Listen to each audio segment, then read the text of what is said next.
I know the last couple of days the conversation has been he's not NHL eligible, but they don't know how to get him out of his contract without paying him or whatever.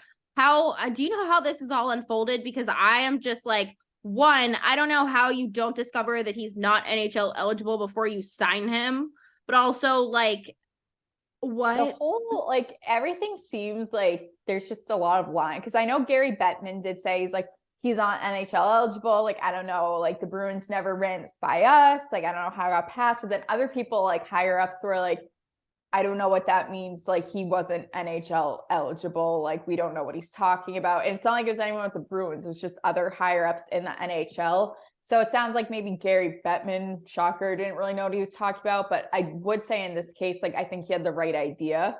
Mm-hmm.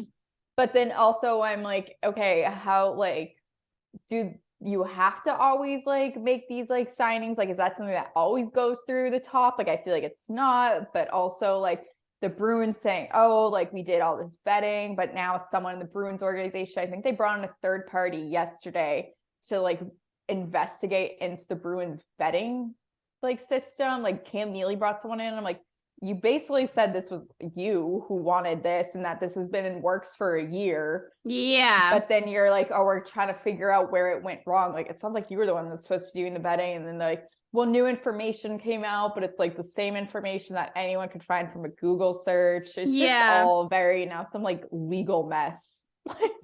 Yeah, so I also wanted to bring this up because I'm not trying to spread misinformation. I'm not trying to like do whatever. I did see it, and I don't know if you saw this. I actually didn't see it. I heard it on sports radio, local. You can figure it out. That Patrice Bergeron was asked to come into the conversation about this kid and talk about signing him. And they had brought to his attention that all of the issues with the kid, and he had no comment and walked out of the room. I don't know if this is true. Like I said, I did hear it on local sports radio. We know how that goes. But I did hear that, and I was curious if you heard it because I could absolutely see that happening. I didn't hear that. Like, I do know what kind of the general consensus from Patrice seems to have been. And I know they did say like he was consented before, and he like said himself, like, I wasn't sold on the idea. It sounds like, especially from Nick Foligno's comments, that like him, Patrice, and Brad Marchand all were like all but said, like, maybe they did just straight up say no to the front office space then, but of course you can't say that to the camera. You can't. So from what Nick Foligno said, it kind of sounds like that's pretty much probably accurate. Yeah. And it's like, that's the thing for me, is it's like, I don't care what organization it is. If you have a player like Patrice Bergeron, I don't care if they're talking about fucking signing Connor McDavid. You know what I mean? If this dude is like, no, this will not help our team chemistry, this kid's a piece of shit, like whatever, and you're the best team in the league and that's your leader, and he obviously is a great judge of character. We saw the other night when he went and asked someone about his, like, the kid's wife who had cancer and how she was doing, and they're not even on the same team. Like, he wasn't even chirping the kid. Like, Patrice Bergeron is like the ultimate judge of character because he is the ultimate judge of character. And it's like I said, I don't care if it's Connor McDavid. Like, if Patrice is like, no, this will fuck things up, like, it's not a good look, either the kid, whatever, that should be your scripture. Yeah, obviously everyone that listens to this show knows Patrice Bergeron's my favorite athlete of all time. And there's so many things with this situation, like so many people that were disrespected. And it just really kind of like watching that interview he did on Sportsnet just like rubbed me so the wrong way. Like, not only are like, like, okay, we're going to make this signing. Our captain didn't agree with it. Our captain, who's probably the most respected player in the league, in the league, no question, the player, like, just as a leader, like, and that's the thing. The Bruins market him as that too, because they know how well respected he is. Then they don't take into what he said, like, take his own opinion into account when making this decision. Yep. There's no need to have signed Mitchell Miller. He did not, like, there was no immediate need. Like, you can find a good defenseman elsewhere. Yeah. And then on top of that, all you're like, oh, by the way, this was our decision, but we're not going to be the ones to go on Sportsnet and have to show our face on Hockey Night on Canada. You're going to have to go on and be put in this uncomfortable situation when we didn't even listen to your feelings to begin with. And you're going to have to try and save our face. Like, that's the thing too, is it sounds like they didn't even know if the kid was good enough to ever even make it out of Providence. And the thing that really rubbed me the wrong way, and it's like everyone on the internet has said this, but like, you're the best team in hockey. Why would you invite that negative fucking bullshit anywhere in your organization? I don't care if it's your locker room. I don't care if it's in Providence. I don't care if it's your ECHL team. I don't give a shit. Why? He was cut from the team that he was drafted by and didn't even get to play in college because of this situation. And it's like, why would you just invite that into your locker room when you're clearly having the best start that your freaking organization has ever had? What I found really insulting to me was just Cam Neely, like, saying, like, when they were like, oh, like, why would you even make the signing? Like, what did you think that, like, what did you think the reaction was going to be? And he was like, oh, I thought more people kind of believed in second chances. And then I saw that. It sounded like he didn't realize so many people would be upset about this. It's like, okay, this kid got cut from Arizona, where they in literally Boston play in a college arena. And you thought that you could just slide this under to the Boston media, one, and Boston fans.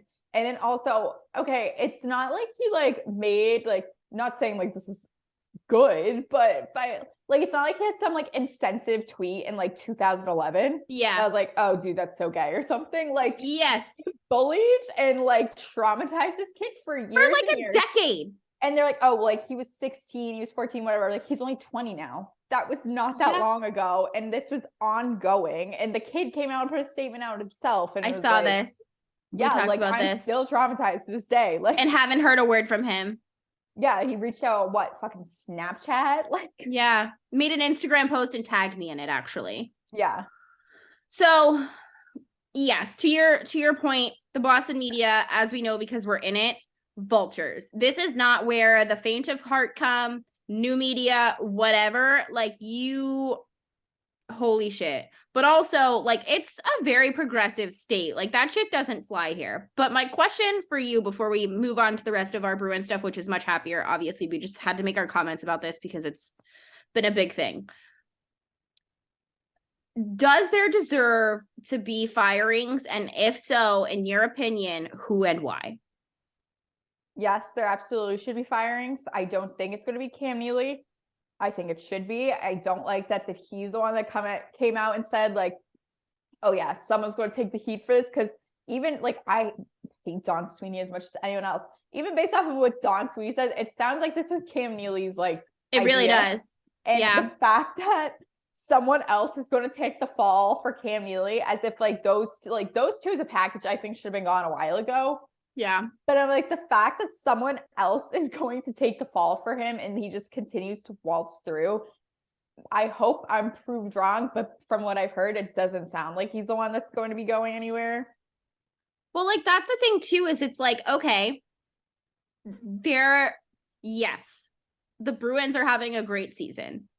There have been a lot of issues prior and currently where one of these two identities should probably have been removed from their job.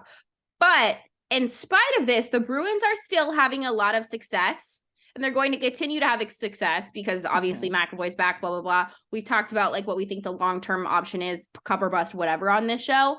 But neither of these people now are probably going to lose their job because of the success that the Bruins are having in light of all of this. So it's like there really won't be any justice here at all. Yeah, I will. They're very lucky that the Bruins are doing so well, because like, imagine they had some like losing skid and this was like the most miserable start to the season. The Mitchell Miller shit, like, we're still hearing about just because of all the legal fallout of it. Yeah. But like, it would be 10 times worse, I think, if they're having a bad season, because that's what people would be focusing on and putting the blame on. It would be one of those two would be the girl that's like looking behind, like looking in front of her and the house is on fire behind her meme. It'd be like one of those two's face like photoshopped on that little girl. But we had to talk about that. Like, sorry, I know it's depressing. Like, it's been going on. Like, none of what we had to say was groundbreaking or new or whatever, but we had to talk about it.